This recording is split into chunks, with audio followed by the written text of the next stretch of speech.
प्रदेश के उप मुख्यमंत्री अरुण साव नगरीय निकाय चुनाव को लेकर कहा, ये नगरीय निकाय चुनाव के प्रचार हेतु पूरे प्रदेश भर के विभिन्न निकायों में जा रहा हूं।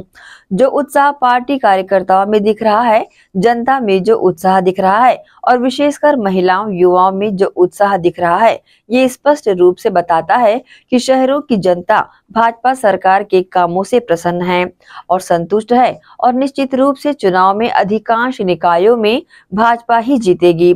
वहीं उन्होंने पूर्व मुख्यमंत्री भूपेश बघेल पर हमला करते हुए कहा कि नगरीय निकाय चुनाव 5 साल भूपेश बघेल मुख्यमंत्री रहे, उन्होंने 5 साल में किस शहर के लिए क्या किया है ये तो बता दें। कांग्रेस में आज जो घमासान मचा हुआ है, पिछले 5 साल भी इसी तरह से आपस में झगड़ते थे। 5 साल तक छत्तीसगढ़ की जनता पिसी है, आज विपक्ष में तो आपस में भी लड़ रहे हैं। कांग्रेस पार्टी समाप्ति की ओर है। डिप्टी सीएम ने वक्फ प्रॉपर्टी का ब्यौरा देने के सवाल पर कहा कि निश्चित रूप से वक्फ प्रॉपर्टी की जानकारी देनी चाहिए।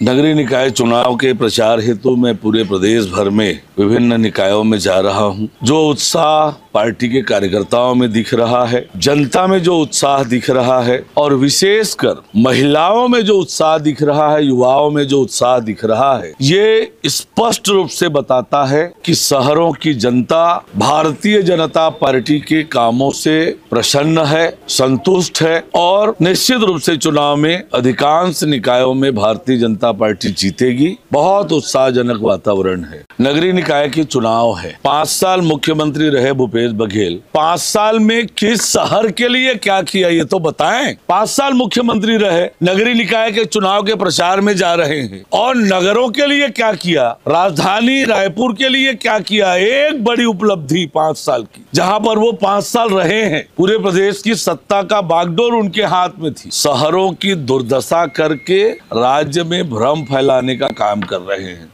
कांग्रेस का इतिहास आप देख लो। क्यों भूपेश बघेल जी को याद नहीं है 2003 से पहले का समय? किसानों की दुर्दशा कर रखी थी कांग्रेस की सरकार ने। किसानों के धान को रगड़ रगड़ कर रिजेक्ट किया गया, पानी में डुबा डुबा कर रिजेक्ट किया जाता था। धान खरीदी की सुव्यवस्थित व्यवस्था भारतीय जनता पार्टी की 2003 में सरकार बनने के बाद छत्तीसगढ़ में आई और किसानों को समर्थन मूल्य से अतिरिक्त राशि देने की शुरुआत भारतीय जनता पार्टी की सरकार ने किया। पर ये जनता के बीच भ्रम फैलाने का काम, एक एक बात पर 5 साल झूठ बोला। 2500 रुपया क्विंटल धान का देंगे। मैं ढूंढता हूँ छत्तीसगढ़ में कोई एक किसान जिसके धान की कीमत उसको 2500 रुपए मिला हो। 4 किस्तों में दिया, चौथे किस्त में कटौती की। आज हम 3100 रुपया क्विंटल का भाव दे रहे हैं, पैसा को एक मुश्त दे रहे हैं किसानों को। किसानों की तरक्की और बेहतरी के लिए चाहे देश की सरकार हो, प्रदेश की सरकार हो, हमेशा भारतीय जनता पार्टी की सरकारों ने ही किया है।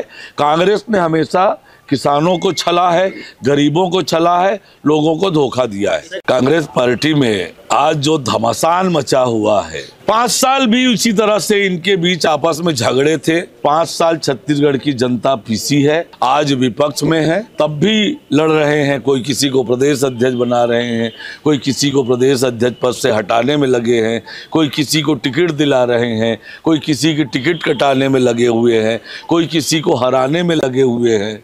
तो कांग्रेस पार्टी तो समाप्ति की ओर है और कांग्रेस के नेता आपस में लड़ रहे हैं। अच्छा है, लड़े। अनिश्चित रूप से जानकारी वक्फ प्रॉपर्टी की देनी चाहिए। वक्फ मतलब धार्मिक कामों के लिए, सामाजिक कामों के लिए उस प्रॉपर्टी का उपयोग होना चाहिए। पर जिस प्रकार से वक्फ के नाम पर जो लोगों ने संपत्तियां बनाई, उसे बेचा भी, तो निश्चित रूप से उसकी जानकारी इकट्ठी की जानी चाहिए। निश्चित रूप से हमारी सरकार की प्रतिबद्धता है कि हम स्काई वॉक के काम को आगे बढ़ाएंगे। ये सही है कि बिल्डर नहीं आ रहे हैं, पर मुझे लगता है कि थोड़े दिन में उसका समाधान होगा और हम स्काई वॉक के काम को आगे बढ़ाएंगे। और ये स्काई वॉक के लिए तो दोषी केवल और केवल कांग्रेस पार्टी है, जिन्होंने अनावश्यक रूप से राजनीति करने के लिए स्काई वॉक के काम को रोका।